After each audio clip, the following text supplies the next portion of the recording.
This is the Every FNFF podcast Christmas special. Dun dun dun dun dun. Ooh, do you hear the sleigh bells? Santa's on his way. Dun dun dun dun dun. Ha ha ha ha ha. Dun dun dun dun dun dun dun dun dun dun. Can you name all of Santa's shoe puffs? Yeah.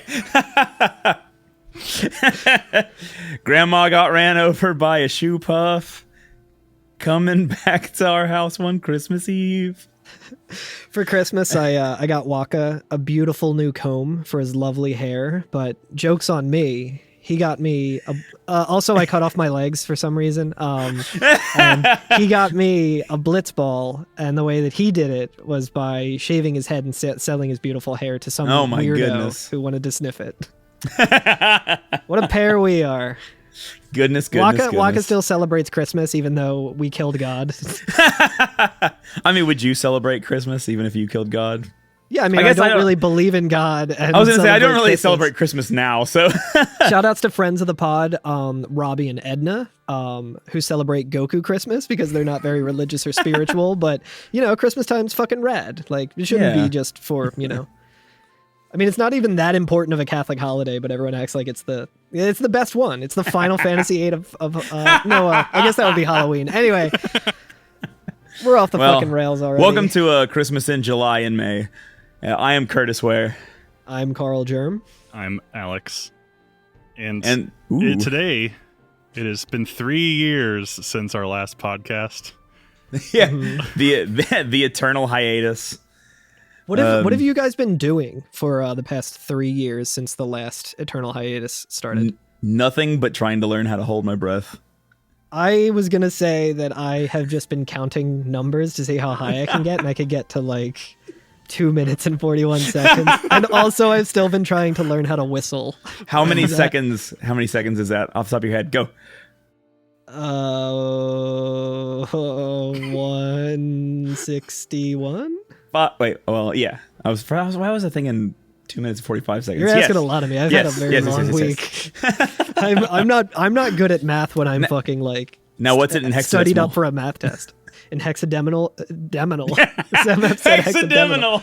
It is 080084. Ooh, I think it's That's actually a hex code for 80085 because that spells boobs. Well, so. It also, the one that I said spells booba. Oh, and it's also a color purple, which I might change my name on Twitch is purple. I might just change it to that hex code because I found that out the other day. I forget why I was searching hex code colors, but hell yeah. Hell yeah. What about you, Alex? What have you been up to?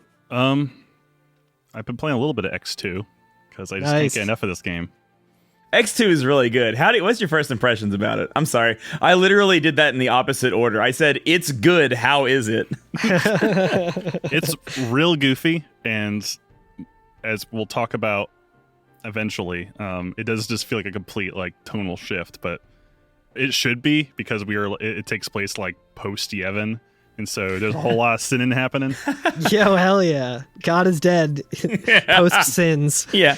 But our friends... God's the way everybody posts sin, yeah.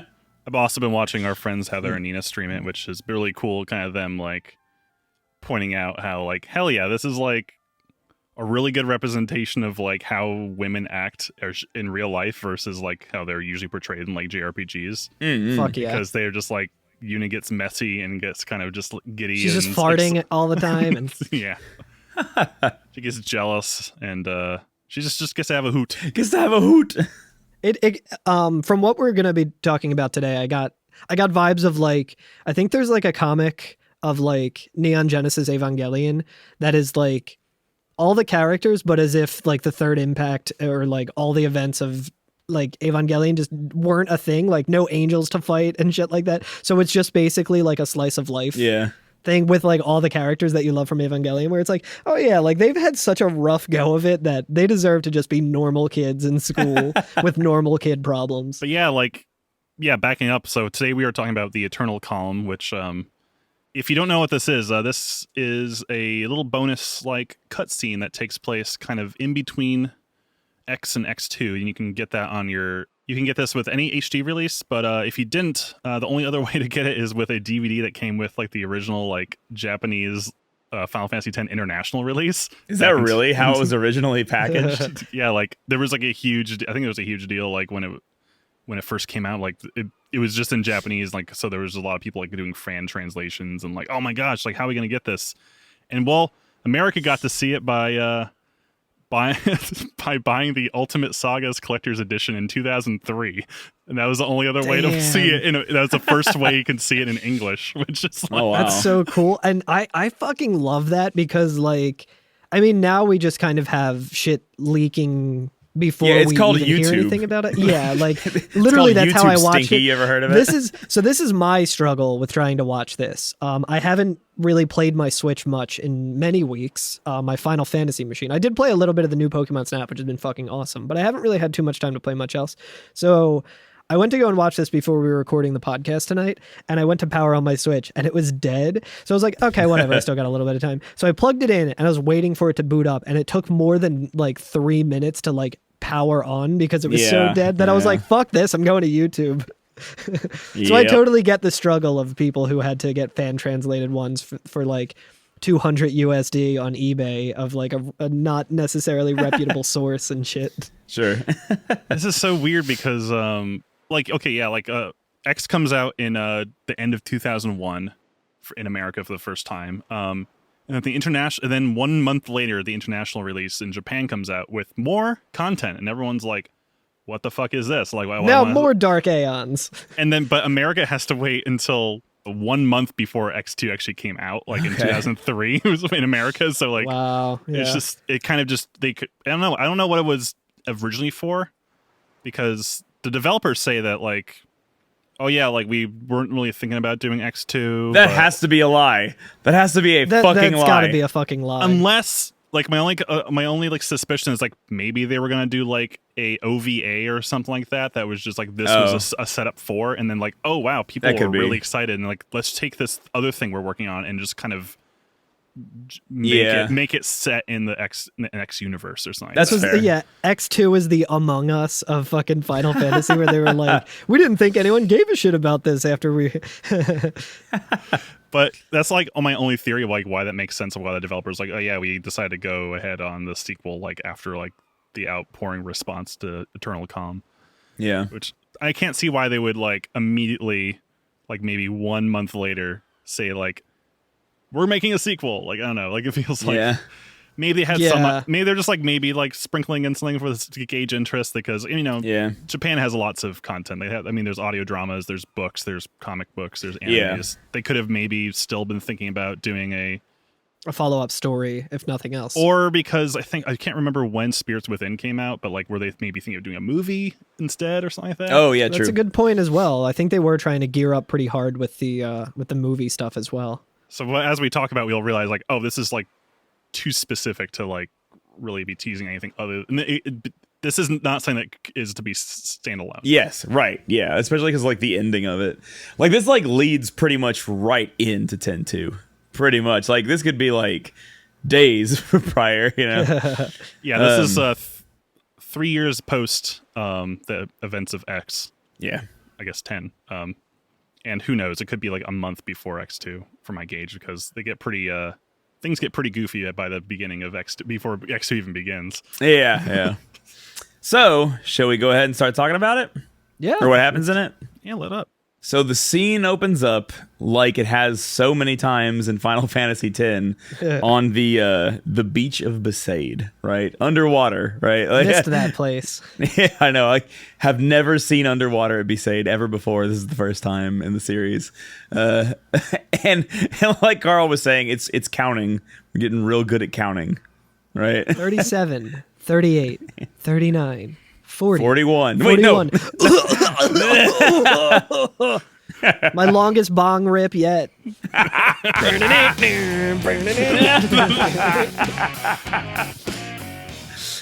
yeah, it's like Yuna's practicing holding her breath. Like, it looks like since the amount of time like Titus has been gone, she's like, I mean, after you've retired, what else can you do? Dude, yeah. Let me tell you about what else you can do after you're retired. I feel so fucking bad for Yuna in this scene. Like, as this thing goes on, like these like first two scenes we're gonna get into or whatever, like I'm like, damn, if I was Yuna, I would just like, I don't know, I fuck these people. I would be like, done. I'd be absolutely done be with done. it. You know what? You killed Sin. You get a fucking pass. You get to retire. You know what I Yeah. mean? Like, that's it. You go home now. But anyway, we hear a voice on the beach. It's Waka telling her that it's time. She has to go do something.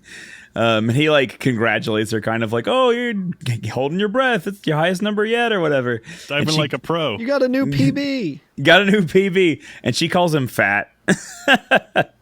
So, Which, like, normally it's kind of like, oh, that's kind of fucked up. But the fact that it's Yuna and the fact that it's Waka, I'm like, yeah, that's pretty good. yeah, right.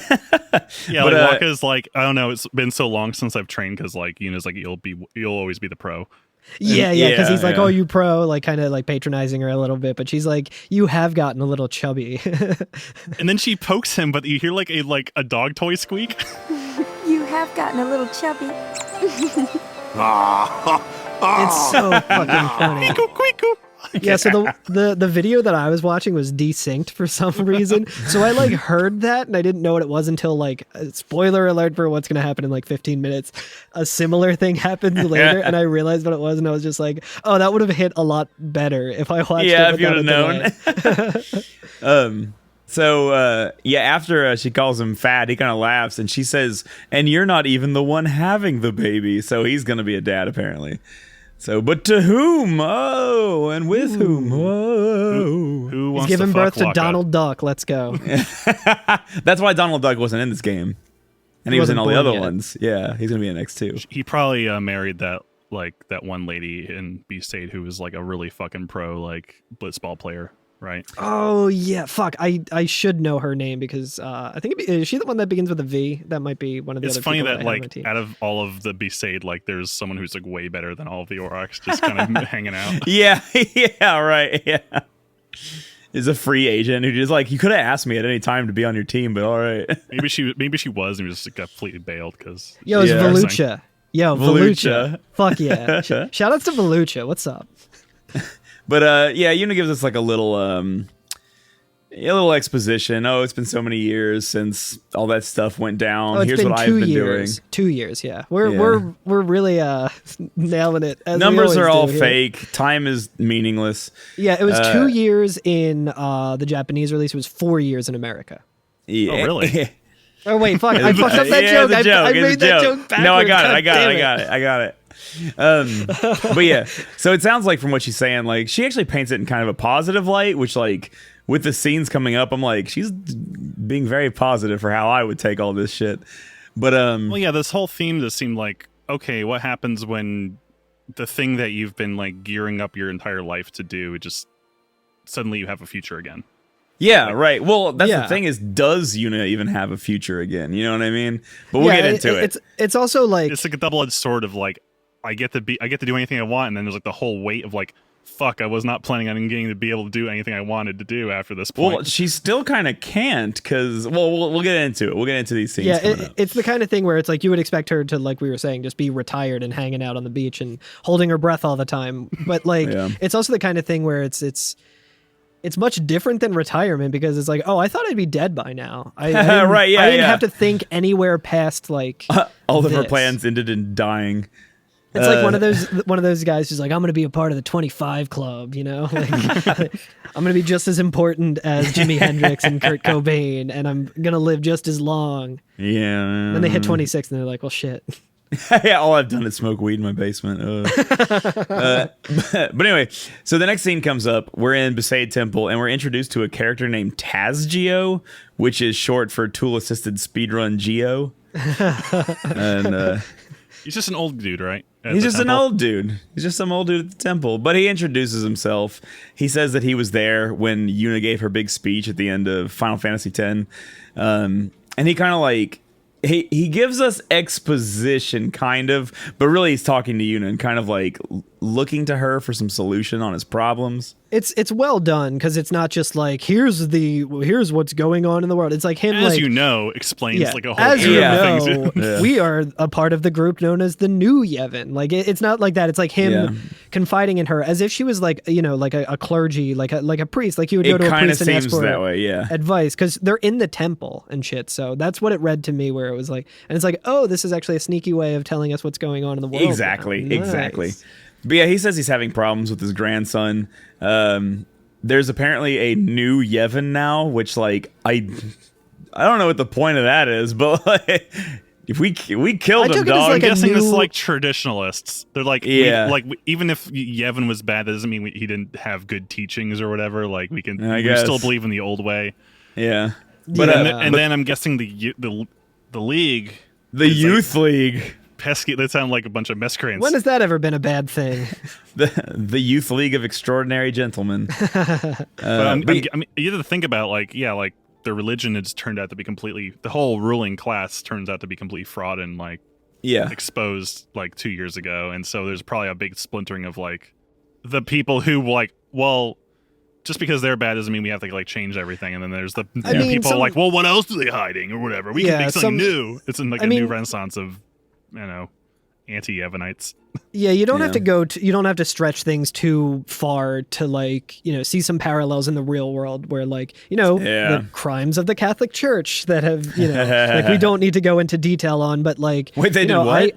I was raised very Catholic, and when a lot of the scandals were coming out about that and stuff, and it was kind of a thing where it was just like accepted to be like, oh, well, yeah, that's obviously one of the worst possible things in the world. Like, and those, but it's the fault of the people, not the church itself. Sure, and I can see that's probably how these people are looking at it. I think that's how it is. Although in this case, though, it's not just the church. It's literally like, no, we found God. He was real, God, and he was evil as shit. Yeah. But also the people in charge were like are all secretly dead and like lying to us. Yeah, and they're all gone now too. And they've just been sacrificing our heroes and like pretending like it's been cool, and that like if we atone for our sins that this cycle will stop. Like the only way to fucking atone is to be better at this religion. Yeah.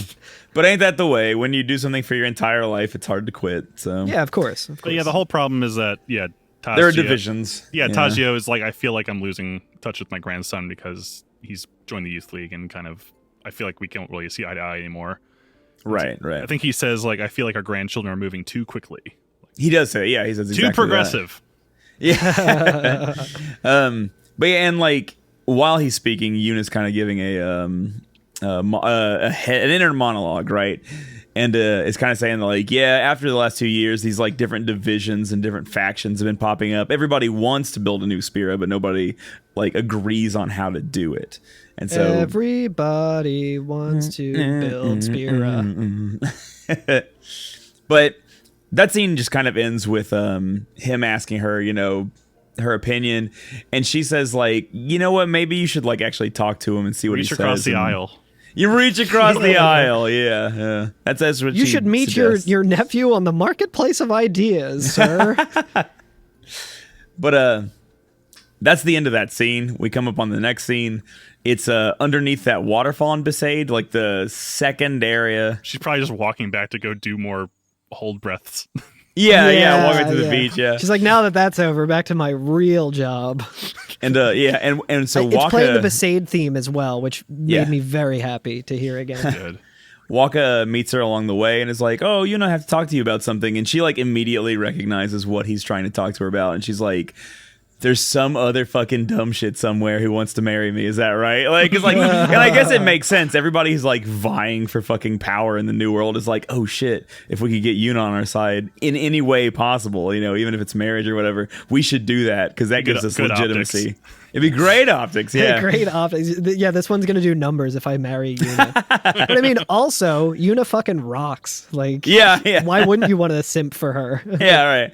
So, and she's like, just straight up like, yeah, I'm not interested in that. And he's like, oh, but this time it's the, what did she say? It's the chairman of New Yevon. The son of the chairman. Well, when you put of it New that Yevon. way, hot dog. Yeah, right. Like, I've just been really waiting to get back to Yevon. I love that. Yeah, that was great for all of the travesties I had to witness throughout my entire life. And like, after she like shoots him down, like Waka immediately is just like, oh yeah, you're right, that's a bad idea. Well, I like that she fucking like just straight up says like, no, he would only use me. Yeah, It's just like, fuck yeah, like. Yeah, right.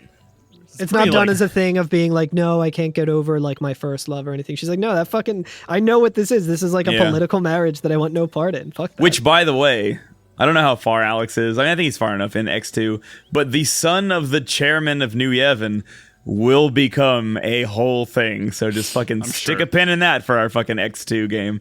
He's one of the most designed characters in that game, so he's got to be. Everyone else is the same. I figured that out when I Googled who does his voice, and I saw that he is like just listed as Final Fantasy X too, and I was like, oh, okay, so going to be a main character. Yeah. But also, did you recognize his voice? And of course, we're talking about, how do you pronounce his name? Yaibal? Oh, no, that's not this guy. That's not this guy. Oh. This is not the son of the chairman of New Yevon. Disregard. This is somebody entirely different. Yeah, this guy runs up to them while they're talking. He's from the Youth League. Who's from the Youth League, so he's like diametrically opposed. And he introduces himself. His name is Yaibal, and he brings a message from this guy whose name is fucking Nuge. Yeah, Maven Nuge. That's some lazy fucking naming right there. That's some fucking Mortal Kombat ass, like, let's combine two of the developer's name but flip it backwards. Yeah. Shit. Like, That's called like a Tuckerization, I think is what that's called. Yeah, he's like one of the he's on the Jedi Council. Yeah. Next to Bibble. He's the one with the enormous forehead that, like, he's the alien with the huge forehead. I like the expediency of which they deal with Yaibal, though, and that he runs up and he's like, I'm from the Youth League, I'm here with a message, and Waka just goes, yeah, she's not interested in joining, and he's like, oh. And then Yuna's like, is that why you came? And he's like, oh, yeah, it is. And that's it. Like, they just shoot him down, like, super fast. Like, he's just done. It's funny the scene ends because, like, why don't you, like, I will not be joining any group, and then he is like, perhaps they would start a group of her own. Which she just means she starts a band. That was exactly, like, obviously I know, like... Which isn't far off from what X2 seems to be about. Is like, she just fucking becomes like bounty hunters, basically. Yeah, that's actually how Howlish started. Someone ran up to Mark and was trying to offer him a new religion. And he was like, you should start your own group. But I will say, this is like the part of the... of this like cutscene or whatever, where I was like, man, this shit sucks. Like, I like feel for Yuna in this moment, because like, you did your thing. She's just trying to hold her breath. Dude, just, you know what? Sometimes you want like a weekend, right? Like, you just want like some time just to chill the fuck out, and like, you know, having done a death march, like prepared your entire life for the ultimate death march, and then like got out of it and like vanquished the world's sin, right?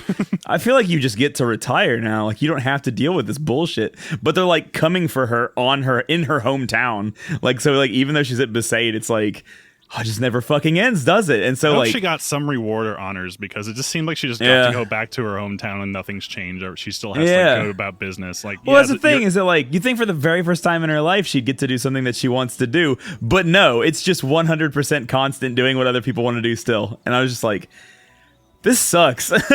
She should start a podcast. She should start a podcast with Machen. I would listen to a Machen podcast. Oh, my goodness. Yo, hell fucking yeah. It's like hardcore history, but it's just like all just Yevon. Yeah. God, I'd listen to that. I know, it's so good. Anyway, but and then after they kind of send Yaibal away, we see Riku run up from toward the beach, right? And she's like, oh, hey, Yuna. And then the scene kind of fades out after that, just to show us that, oh, hey, Riku's here now. She's up to something. The next scene and the final scene is on the Al Bhed ship, and I think that we're led to believe that it is docked to Besaid, but because those like... those things never appear in the same scene, they can't show the dock, so we just see the boat, and I think we're just supposed to believe that also it's docked, by the way, because at some point Waka goes, I'm gonna go run and do this right now, and he runs away, and I was like, he ran into the ocean. Bro, like, I mean, he is a blitzball player. Yeah, I guess he could swim back, but like, where the fuck are they? I'm sure Riku showed up and was like, yo, what's up? Like, you got a boat? Let's fucking leave. I don't want to be near anyone right now. Yeah. It's like, get me out, get me to international waters. I need to be like in a neutral zone. Yeah, right. But also, we're hearing Riku's theme, which I feel like we've maybe heard only once in X, which is interesting. Yeah. That's another Nobuo track. It's a good one. Oh, nice. Riku's theme. I don't know if I even can picture it. So My brain goes straight to Yuffie's theme, which is the cute little like swingy doo doo. Oh yeah, doo doo doo doo. yeah. When she's showing her a lesson or whatever. Anyway, So much Oh, yeah, like this is good. I like Yuna, this. much like Yuna, who's moved on to doing exactly what she was doing before Sin and just like dealing with other people's shit, Riku has also moved on to doing exactly what she was doing. Yeah, but she before was the always Sin in thing. that for the love of the game. Yeah, that's fair. She's salvaging Machina. the big Hell yeah. prize. The big prize, with, baby. With a slight twist, though. She's salvaging Machina and traveling around to show people how to use it, Oh, that's That's cool. fair. which is She- pretty sick. She's Though. like, She's like an recycling and like re-educating people on technology since since basically half the population of the world is or more Yeah. are all like old grandpas that don't know how to use Facebook. She's doing like Steve Jobs speeches where she like shows up in the black turtleneck and is like, our Yeah, newest Micah. Machina. Yeah. Mike is there and he's like, "Hello, Riku. Can you tell me how to print a PDF?" Blasted Machina. Blasted Machina. And she also is poking Waka around the tummy and just being like, you fat sack of shit. She's like nudging him in the belly, and it's a very comical like cartoon noise. Like, I'm glad that it's not taking itself super seriously. He's Yeah. still flat chested. It's like still the same He model. looks exactly the same. I yeah. know. Yeah. We don't have like Homer like It's like, dude, he helped us kill God and the monster that. Yeah, and he's still like he give still him has a like fucking muscular break. definition and shit, which is like better than I have. So he just squeaks. But again, But, yeah. it is Waka, so I do like to see people dunking on him. I like to That's think fair. that's That's like fair. they're like, well, we wouldn't do this to anyone, and we wouldn't do this to anyone else really. But Yeah, fucking right. Waka has been such a fucking pain in the ass. Yeah. for that entire pilgrimage. Let's get him. I ended up killing Yevon with a fucking Waka overdrive. So I was gonna say Oh, over fuck limit. yeah. That's not right. Riku says, "Love sure got a handle on you." Where's Lulu? Oh, Lulu. Oh, okay. Yeah. Hmm. Let's take a more mature Chapu. Yeah, I guess so. Second choice. She's like, I have to move on from Chapu. I feel like he's older, and get but with not his more- brother. His older brother who has the mentality of a younger brother. Which I will say, I don't want to like. I'm not like. It's fine, right? Everybody has their way about them and how they deal with shit or whatever. But if it's been like 2 to 3 years since the events of the game, none of our main characters are literally over anything. And I was like, well, I guess like, I don't know. I guess it was a big deal, but I feel like after 2 to 3 years, I'd be like, well, I guess life goes on. But Yeah, I mean, we can take this out of the podcast if we want, because I'm also not fully sure on the details. But didn't one of like the Biden kids do that or something? kill one God of the- or No, well, maybe I don't know. One of the Biden kids, didn't he marry his brother's like widow or something? rich people are fucking aliens. Like they're fucking mole I feel men. like I'm gonna need a like, fact check before we actually say that on the podcast. But I remember that some politician somewhere has like a family story like that. That's like I very 100% weird. believe, yeah, because fucking politicians and rich people are fucking they're all Ivan Ooze. Like they're just like comically fucking evil. I love Anyway. that out of context pregnant pause after like the Prince Philip died. It was like, oh, can you tell us about like what came to like the Queen and Philip meeting? And the guy just like met like, well, they're related. they're cousins, so of course they know each other. It's like, well, there it is. I'm just figuring that these guys are just bored. Like, Waka retired at the beginning of the last game. Yeah, at the beginning, yeah. Lulu's like, well, yeah, she has her closure with she's done guardianing. I'm gonna Yeah. read. I'm gonna read a headline from the new Yevon Post. Hunter Biden and Haley Biden, his brother's widow, end their relationship after 2 years. So again, So don't he have was to stretch right. too far for real world examples of this. But going back to the original question, So that we Lulu had, can still change her mind, is what you're saying. I don't think it's I don't think it's like that. I don't know. I don't think it's that weird. I guess. It's fair. I don't know. I guess we'll talk more about it when we do tend to. Maybe it's the kind of deal where like again, all of these people have spent the entirety of their lives dealing with this one thing. So really outside of that group of like there's 5 of them remaining, like I guess they really have nobody they can connect with on that level. You know what I mean? Exactly. Like that kind of makes sense, I guess. Anyway, we do learn about Kimahri too. Rika tells us that Kimahri's been up on Gagazet and that there are some more Ronso. They're just all like children, right? So Yeah, like we all saw the, some of them if we go back to Gagazet. I want to talk yeah, about that for a second, because here's the thing about the Ronzo, and I think we probably talked about it when we were talking about this. Like, Seymour definitely, I think Seymour's just fucking full of shit, which all signs have pointed to that the entire time. But when he's like, yours was a valiant race, and like talked about how he killed all the Ronzos or whatever, motherfucker, there's still a Ronzo blitzball team. Yeah, right, yeah. So there's still some of the like strongest, most athletic. Well, also there's merchants. They didn't There's, win like, any when I was playing, so they may as well not exist as far as I'm concerned. I'm just talking about the Ronzos as a whole. He just you killed know a what I mean? neighborhood. He didn't kill a race. Yeah, dude. Like they're the 2019 Eagles. They're not people. Go Birds. Go Birds. Yeah, but so I think that like I don't know if that was like a mistranslation thing or just like I just take it as like, oh yeah, like Seymour's bullshitted his entire life. Of course he's gonna bullshit and make him sound cooler than he actually is. That's fair, yeah. I figure he just doesn't know what a Ronso looks like. But Kimahri did find something very interesting on the mountainside, didn't he? Yeah, he found a Orin. guitar. He found Orin. Well, I mean, like recently, he in the last 2 years found something. Yeah. He found a sphere, right, like a recording, and we get to watch this recording. And when we play X2, we're gonna see this like fucking 8 times. So just get used to this one. Oh, cool. It was very cool, and I did like it, but that makes Yeah. it. Yeah, it's like supposed to be like an cool. old sphere. And Yeah, like they say it has like it looks a lot different. They like note its appearance. we don't Yeah. actually get to see it, which is funny. But yeah, we get to, like it flashes white, and We see cool Titus. we see. Yeah, I can't remember if the original version if it is Titus's model or like a kind of off Titus model, but it's supposed to look like this. Looks kind of like Titus. It looks like Titus, but cool. Yeah, this is Cool T. Titus. Dus or Kel. It's like this is like the OC version. He's of wearing a Titus. leather jacket. The OC version of Titus. but he's in like a cage, right? I think he's in like the Bavel cage. Remember we got thrown in Yeah, it looked very. I thought it was from that. Yeah, I think it looks. is. It's probably the same asset. Yeah. But, I was expecting there to be a moment of him being like, "Hey, Yuna, like, now that I'm alone, I can like share my feelings with you or something, like, kind of thing." And then I was like, Yeah. "Oh no, this is a thread that we'll probably have to follow." Yeah. So in the it's- original version, has no music, but in the HD, it is like a song from X2. It's a song from Tony Hawk's Pro Skater. which means it's none of the none of the composers I know of. Joe was Gotcha. a race car driver. Noriko Matsueda. and Matsueda. Takahito Iguchi. Iguchi, yeah.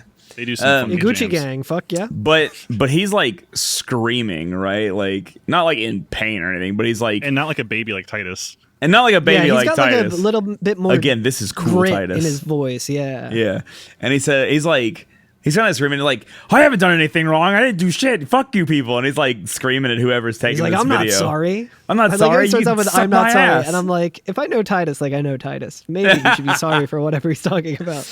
But he mentions a couple things in his like weird screaming rant that like he tried to use a weapon and it looks like that's why he's imprisoned. He's like, how can you blame me for trying to use the weapon? Like, oh, if you were trying to save your girlfriend, like what would you do, right? And Yeah, so he's like, he's it was trying the only to way I save- could save the summoner. Yeah, and so you're like, well, what weapon did Titus use to save Yuna, right? Because he says like, oh, I had to save Chapu's sword. Chapu's sword. That's the one. He's been arrested for using Chapu's sword. So he's Although we're screaming about. supposed to assume that this is like almost like 1,000-year-old sphere. Yeah, but it's like 1,000 years old or something. So you're like, like, oh wait. my god, are we gonna have time travel? I hope we have time travel. Hell yeah. Or like, yeah, is Titus based on like the dream of the faith that they base him off of like an existing person in real Xanarkand? Or is Titus just based? Yeah. Hell yeah. Titus is finally based. It only took 150 hours Can we of call one this- game and who Can we knows call how this many of character another. based Titus? Like, yeah. like when Base we do boosted. This is When we- swag Titus. yeah, when we do the season, we just go and then base Titus says this. But yeah, he's like begging to be let out of the cage, and he kind of ends he does with, like, end with like a little bit of like a faltering voice delivery, which yeah. is really good, where he just says, I want to see her. Right. And so you're kind of like, whoa, what the fuck's Feeling going like on? pure shit. Just want her back. But yeah, when we're out of the sphere and we get back to our characters, Yuna's like, oh my god, I recognize that voice. Like that's definitely Titus's voice. And even Waka's like taking a little back. He's like, what the fuck did we just watch? Like, which would be weird. I mean, like, don't get me wrong, that would be fucked up if we could see like recordings of like thousands or 1,000 years ago, and then like one of us are in it. You'd be Our like, homie, yeah. holy shit! Like, you'd be real fucking like Marty, torn up about it's that. about your kids. Waka, Lulu, it's about your kids. But Riku kind of like prods Yuna and is like, hey, don't you want to find out what this is about? Like, don't you want to go do that? Don't you want to stop being nice? Don't you want to just go ape shit? Don't you want to be bad like the goose? And Yuna's like, at first she's just kind of like, well, I mean, what would we even do? Where would we even go? And she's like, well, we'll go talk to Kamari. Like, he's the one who And found Waka's it. like, what about your like obligations here? You know, Yeah. you gotta do What about all Yevon these shit. assholes who have to talk with every day about their shitty grandkids who don't like accept them on Sphere Book? And all these fucking like political people who want to like marry you just for fucking like clout. Clout. This clout like- shit funny, man. Yeah. Don't you want to stick around and do that? And then and Yuna kind of gets one over. Or actually, wait, I'm sorry. Before that happens, Yaibel just runs up on the boat. This is the part Again? that. Yeah. How did you find him? This is also the part where I was like, okay, this boat has to be docked because we don't see it dock, and it doesn't tell us that it's docked. But when Yaibel runs Like, up, why I did was you like, bring this dude? yeah, exactly. Why did we bring him? Like, this doesn't make any sense. We Why got is he here? stowaway. But I like Waka is just like, beat it, will ya? yeah, and he overhears us talking about this, and he's like, "Oh, I'll get the Maven Nuge to find out about this sphere and where it goes. We'll do this big investigation." And like, yeah, Walker's like, "Why don't you beat it?" And he's like, "Understood. I'll be back as soon as possible." And it's like, no, that's not what he was saying. I like, no, actually, why don't you just go fuck yourself? Like, I also want to point out how fucking awesome it is, just given the voice actor. Did you guys recognize the voice at all? I did not. So it is Scott Menville, which pretty sick name. Famously, I mean, at least for me, his most famous thing is he's Robin on Teen Titans, Oh, Okay. like the old Teen Titans show, and he was also he's done like so many fucking voices. He was Kevin, the obnoxious nerdy younger brother on Mission Hill. He's the one who never saw goes, that. "Everybody ska!" when he's like hell drunk. yeah. So great. But he was also the main like protagonist character that you play as in the English version of Tales of Symphonia. Oh, really? Okay. I Yeah, know this that is the one. voice actor Yeah, of okay. Lloyd, which I think came out around Yeah, the same okay. year as like 10-2. So Yeah. dude was getting some work, you know? That's awesome. He's on But a lot yeah, of stuff. Yeah, so he he's runs a big- off a big to do an investigation like a fucking nerd. Just Yaibel. swims to back to shore. Yeah, how the fuck did he get there? How does he get back? I don't know. Anyway, I need to watch all of Mission Hill before we do the 10-2 season, so I can just make Mission Hill references the whole time. The Groovergeister. but we get some like dialogue in between Riku and Waka, and Riku's like saying like, "No, Yuna needs to go do this. Like, she really does need to do this." And Waka's like, "No, she has these obligations. She has to do this shit." And like Riku's just like, "Well, what does she want to do? Like, have you thought Hell about yeah. that?" Which like, yeah, again, big mood. She's like literally led her entire life for someone else's purpose. And now that she's done with it, she's leading her life for someone else's purposes. Like, Yeah, that she's sucks. the only kind of existence she's had was on behalf of everyone else, and then she finally fulfilled that obligation in a way that was way better than any expectations of it could ever be. Yeah. And then it's just like, oh yeah, but you're still gonna like, you know, like clean the fucking toilets in the Yeah. Sade Temple, right? Like Valfor Yeah. just shit everywhere before you killed him, and it's a fucking. He was mess. real upset like, that you left. Right. Yeah, he's got separation anxiety, so he sprayed everywhere. But yeah, like And Waka says, like she's booked 3 months and everyone wants to see Yeah. her.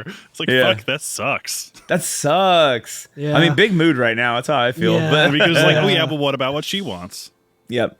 And Yuna does decide. She's like, no, I do want to go. Like, I do want to do this. And Waka's like, oh, well, you can't do this. And she says, I know it's selfish, but this is my story because you have to Yeah, hell yeah. say the line. We do get a little clip of like Tice's voice when she's thinking, which is Yeah, just like, yeah. what's the point of pretending to be all grown up if it means the things I want? If the things I want to say never get said, how am I supposed to change anything? Which I think is Yeah. what he says before they like fight Alaska or something like that. When everyone's like telling him to like calm down, buddy, you can't get everything you want. Yeah, and he's like, but I want everything. Yeah, that's right. Yeah. Like, Which is so funny good, that dude. like I mean I'm sure that would have stuck with me as well. Just like Yeah. being a total baby. Like, it's not fair. Yeah. But Waka's like all like upset about it, and he's like, oh well, I'll go get Lou, and so he's gonna like try to go get Lulu to stick up for him and like his points or whatever. And as like, soon as he dude, runs, yeah. You As know soon how as he- that's gonna end. As soon as he runs off the boat, they're just like, okay, we'll leave right now. Like, literally this second. Like, we should just go so that they don't have a chance to stop us. Which is kind of badass. I kind of love that. They I were just love like, it. It's so fuck good. this shit. Let's roll. And then, oh my gosh, Riku says, first a costume change. You need a new look. You're a celebrity, so incognito is the way to go. Which, if you've played X2, incognito is not what fucking Riku offers Yuna. I have not played it, but I have seen the character models. It is absolutely not incognito. Well, right from the first scene, yeah, like there's like a fucking like, oh, she's got like a fucking halftime show. I mean, don't get me wrong. It is also based. Like, Yeah, it for fucking sure, rules. no question, it is based. But incognito, no. I think it. You know what?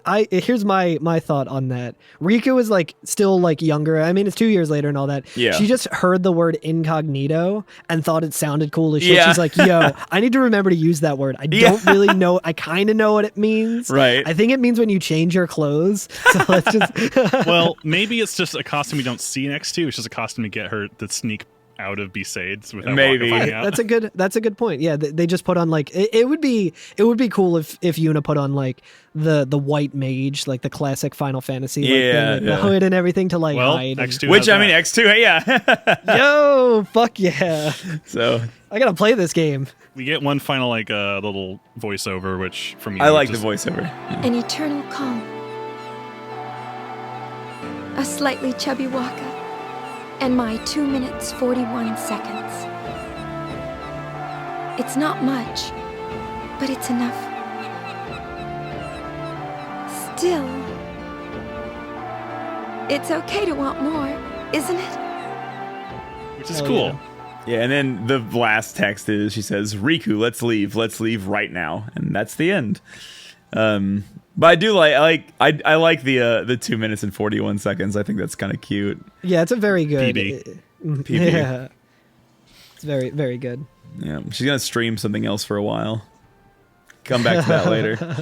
She'll have to do a D-Rust. So wait until Dr. Mustache gets 2 minutes and 42 seconds. Fuck.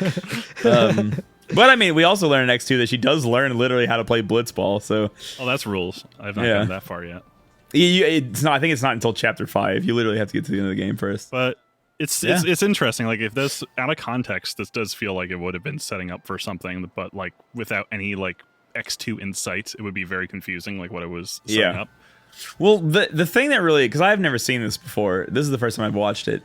When they brought in based Titus from 1,000 years ago, I was like, oh, that is X2. Like that is In the- pivotal thing of X2. I think in the remaster they do use that character's like model.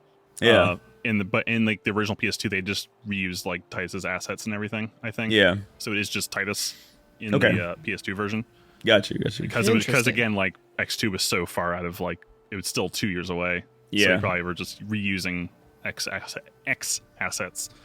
Yeah. Yeah, it's just interesting. Like, yeah, like I do like that kind of. It gives Yuna kind of like, even if you don't know about X2, it does kind of give her closure in the way like, no, she gets Agreed. she gets to have her own happy ending because like we got to see Titus complete his thing and like Yuna got to do her thing, but then she has all these other responsibilities kind of dumped Yeah. on her now because now she has a future which she was not planning to have. I do just it's like wild. like the concept of a game where just like in this game Yuna goes ape shit. Like I love that. That's Hell yeah. good. That's good game design. That's just the whole game design document is just like Yuna but fucking mad wild. Like they're like print it, make it happen. Here's the budget. That was pretty much my playthrough of FF10. Just like I'm gonna make her the fucking the powerhouse is the word I was looking for. The powerhouse that she deserves to be. There's 'cause just she fucking there's just rules. 3 bullet points on the fucking like design or like on the pitch or whatever for X2 when they like brought it to like executives. They were just like FFX2 bullet point 1 Yuna. Bullet point 2 hot pants. Bullet point 3 guns. And they were just like, yeah. Money, ching, ching, ching, ching, ching, ching, ching, ching, ching. I also want to point out there's a Mission Hill episode about hot pants. So look forward to that. It all comes together. Now I'm gonna have to watch this before we do. Dude, Mission Hill's so fucking good. It's I think it's Bill Oakley, who was one of the writers on The Simpsons. Really? And it was like a short-lived series on like ABC or something. It was on Adult Swim at one point too. Briefly. Yeah, Adult Swim revived it in the way that it revived literally everything, like Family Guy and Futurama and all that. Yeah. So it was extremely good. Well, that's the Eternal Calm, baby. Yeah, like I've compared it to Chun-Li's ending in Street Fighter 2. It's like at last you can finally rest, and I can get back to being a young single girl. Yeah. God, but is there a piece of literature with a more satisfying ending? Hell yeah. Yeah, it's an odd like shift because I mean X is like so good on its own and like so kind of melancholy and it's odd. It's just like all about like grief and memory and traditions, and then like just shifting like, well, what about Yuna? Like just her. It seems like a very Yuna-centric story they're about to dive into. Yeah. Which is kind of refreshing for just it goes against a lot of tropes I'm used to and a lot of Media. a lot of video games in general. Like I feel like what Lightning was maybe the last like all like female protagonist in like the Final Fantasy series. At this point, yeah. Yeah, they probably should bring him back. But like just Come watching on, 16. But it does seem very liberating. Like, oh, cool. She gets to like kind of have her future, and things all are looking up for her because she gets to basically get her childhood back. She gets to make up for all this like responsibility she was gearing up for. They do the reverse. They do the reverse with fucking Lightning in 13, where they're like, you get to the end of the first game and you're like, it's gonna be okay, and then for the next ones they're like, no, but what if even more grizzled? I was thinking about it in terms of like all the shit that's going on with Final Fantasy VII now, to where, you know, if you're not familiar with it, like the Final Fantasy VII like just extended universe is kind of just I cannot keep up. Yeah, it's kind of just become the canon, and like there's like mobile games that are coming out that tell like the events of like Dirge of Cerberus and Crisis Core in like a different way, and like it's kind of all culminating around the Final Fantasy VII remake, which I know we haven't really talked about too much, but I like kind of don't like that in a lot of ways. Like I don't really mind the spin-off games too much, but like then I'm thinking about this and I'm like, yeah, but why is it okay that like 10 does it? Maybe just because I liked 10 less or something. It's like, am I being a hypocrite? Oh, like, yeah. Oh, I will say there. It's a I think it's also just it's a straight like, sequel like immediately after, and not just kind of like, oh well, we're gonna do, you know, people really like this game, so we're gonna have spin-off games and more backstory on stuff, and that's gonna evolve as it goes through. Yeah. And then just being like, oh no, whatever. now this is just Like I'm not sure if like a world-spanning adventure that is life or death for the entire planet, but revolving around Jasu and Datto would be like a good spin-off for 10, in like, the same way that they do with 7. Or they do like a Crisis Core, but it's just like the only way that would work. Joining like the Crusaders or whatever, and just like I was just gonna dying say at the end of it. It's just like it's not reframing the stuff we already know, which like 7 does a lot of. Which is like I was getting relayed to by my roommate who just played through Crisis Core, and he's like, wow, there's a lot of characters and a lot of stuff that they like kind of introduced in that game that I have to just accept happened before 7 now. It's just, and then never mentioned again. But like I think X is fun because it's like, cool, that's in the past, let's keep going. Like which is kind of the theme, I guess, from this is like we gotta either leave things behind or kind of rebuild what we liked about the old ways. I don't know. Give me the Crisis Core version of Final Fantasy X that is just about Lucille and Elma. Like, give me the Chocobo Knights Crisis Core, and I will fucking sign right up. Classico Chocobo breeder. So having never seen the Eternal Calm thing until now, I will say this. I've beaten X2 multiple times. And I actually think this improves my enjoyment of it severely, like a lot. Because it's always been an incredible tonal change, and I've always just been like, whatever, tonal change, baby. I love prog rock. Like that's what this is. This is the King Crimson of Final Fantasy. Let's do it. Yeah, but like, and that's fine, and good and everything. But I actually feel like after having watched this for the first time, I'm like, yeah, it kind of does stitch the two together, like in a weird way. Like that actually makes sense. Like it kind of makes X2's like weird shift make a logical and emotional sense, which I did not think it would do. And so at the end of it, I was like, oh yeah, that makes sense why they're all so wild. Yeah. The end of X2 is this heartwarming, like just gut-wrenching, like like send the off end of to X. all, Yeah. yeah, sorry, the end of yeah. X is like this gut-wrenching like speech and send off with flashbacks to all these like emotional moments and like never forget them. Like, oh, and then okay, cool, time to boot up X2, and then it's all it's the It's Super Bowl fucking halftime pop show. song, yeah. The What Super can Bowl- I do for you? I can't hear you. Have you got to 1,000 words yet, Alex? No, I haven't. 1,000 words passed down through the ages. Yeah.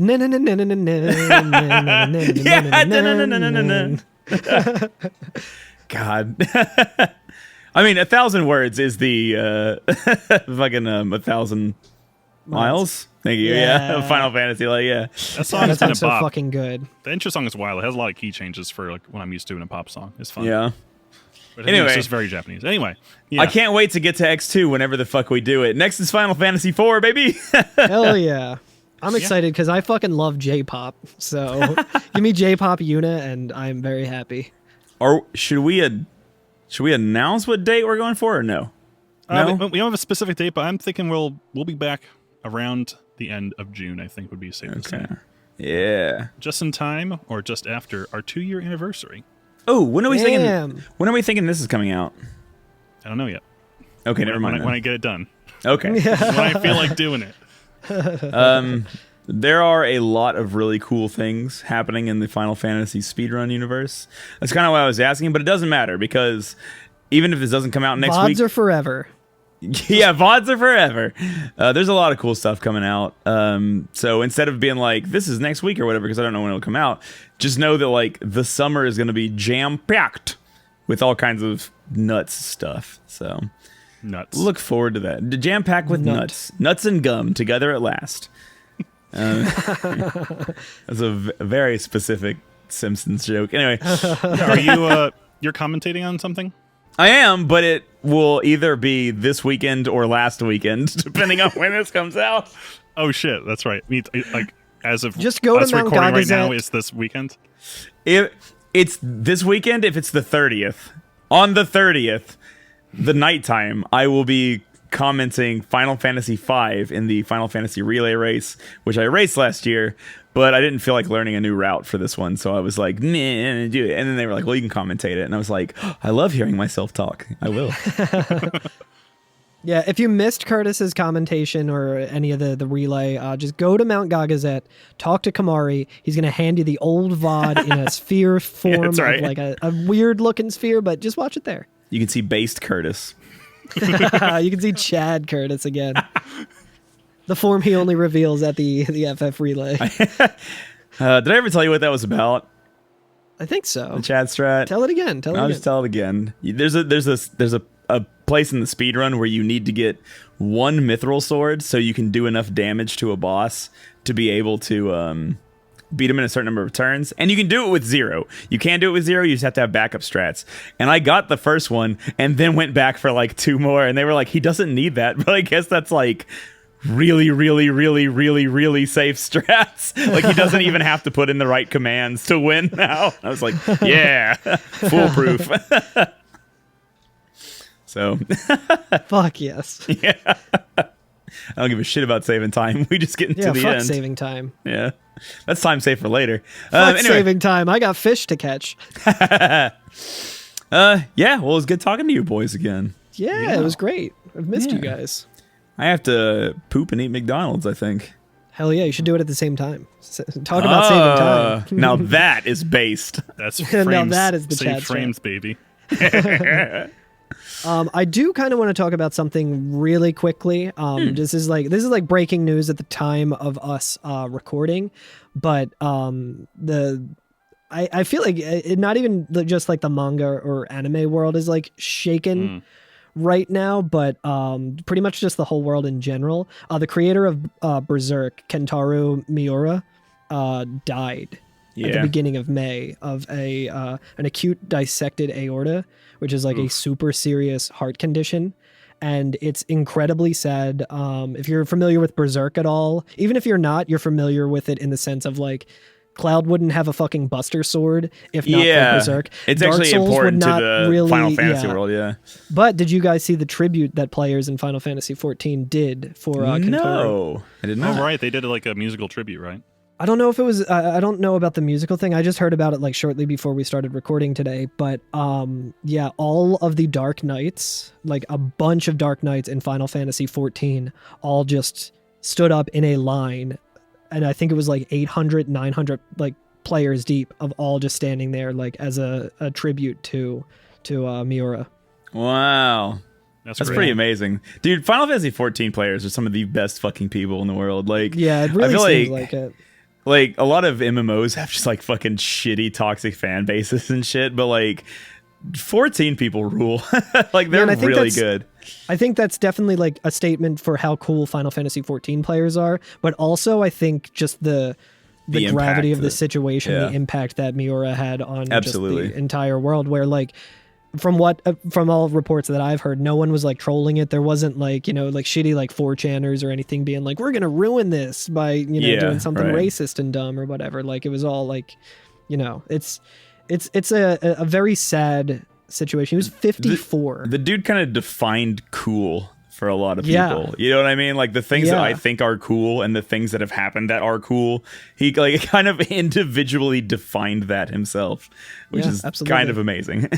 So. And it's of course, like I just recently within the past couple of months started reading Berserk like for the first time after literally like years and years and years of friends being like, Carl, read Berserk. Like there's it's everything that you would want in something, just fucking read it. But so like it it's a bummer. It's a real fucking bummer. Yeah. Well, rest easy, my man, Miura. Hell yeah. Thank you for everything, because Final Fantasy would not exist the way that it does now. Absolutely not. Influence, so. Absolutely not. So incredible. The grandfather or the godfather of everything, basically. Yeah. The god hand of everything? No, god damn it. Oh no. Oh no. All right. Anything else? No, I think that's about it for me. Yeah. I don't have normal credits because we probably didn't have a normal intro this time. Yeah. But and those sleigh bells ringing, jing jing jingling tune. It's lovely weather for us together with you. I forgot the Christmas thing. I was going to say just do 96 quite bitter beings. Have a Merry Christmas, everybody, and a Happy New Year. I hope Santa brings you what you want. Thank you to Masashi Amuzu and Nubo Uematsu for some of the music during this episode. And those other two people. Thank you to Kentaro Miura for influencing Final Fantasy. The inspiration. Yeah, give us a nice review on iTunes. Subscribe on iTunes. I think it is what you follow on Stitcher or something like that. I forget. Or subscribe on. we gotta ask Riku what any of this means. Yeah. What any of this blasted machina that she's salvaging means. Yeah. And as always, perhaps the lady will start a podcast of her own. Bye. See you, everyone. See you soon.